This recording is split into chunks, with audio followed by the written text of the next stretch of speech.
Всем привет, меня зовут Вика, и все мы знаем, что новогоднее настроение в мелочах. Поэтому сегодня с вами я хотела бы поделиться декором наволочек. Нам понадобится наволочка, трафарет, ножницы, иголочки, нитки мулине и различная ткань. Прикладываем трафарет ткани и вырезаем. Прикалываем иголочкой к наволочке и пришиваем мулине.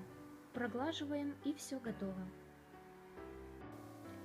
По мне, так украсить камин это проще простого.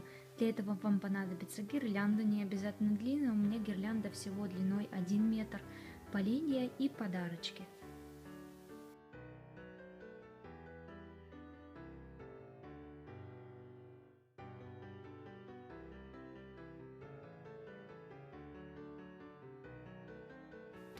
Пожалуй, сделать новогодние игрушки самому – это самый легкий способ украсить не только дом, но и создать новогоднее настроение. Пожалуйста, смотрите и узнайте, как же я сделала эти игрушки. Для игрушек сначала распечатайте трафарет, ссылку на него я оставлю под видео.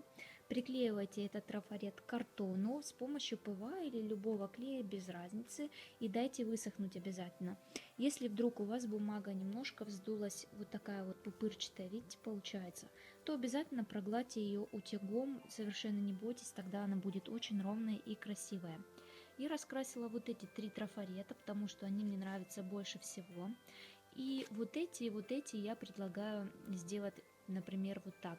Покрыть ПВА оленя и балерину, сверху присыпать блесками, дать высохнуть, и тогда у вас получится уже блестящие. Это такой самый простой способ раскрасить.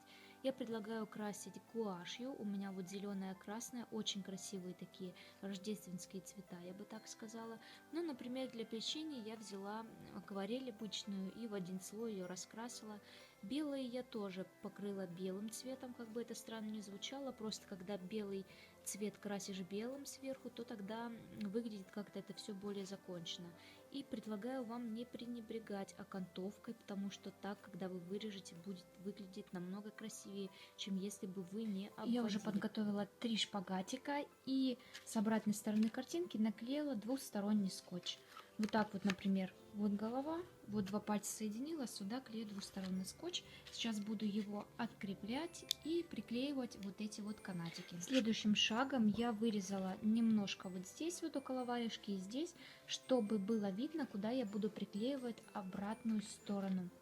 Сейчас я нанесу клей и вот так вот приклею. С обратной стороны я приклеила на клей не ПВА, а на вот такой силач, потому что он очень-очень серьезно клеит, а ПВА у меня испортился, к сожалению.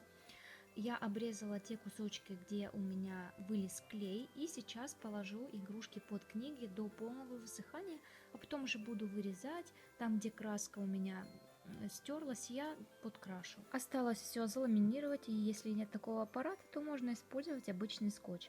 Просто наклеиваем 1 или 2 слоя вот сюда вот на картинку, а потом вырезаем. Для того, чтобы скотч плотно прилегал, обратной стороной ножниц пройдитесь по всей картинке.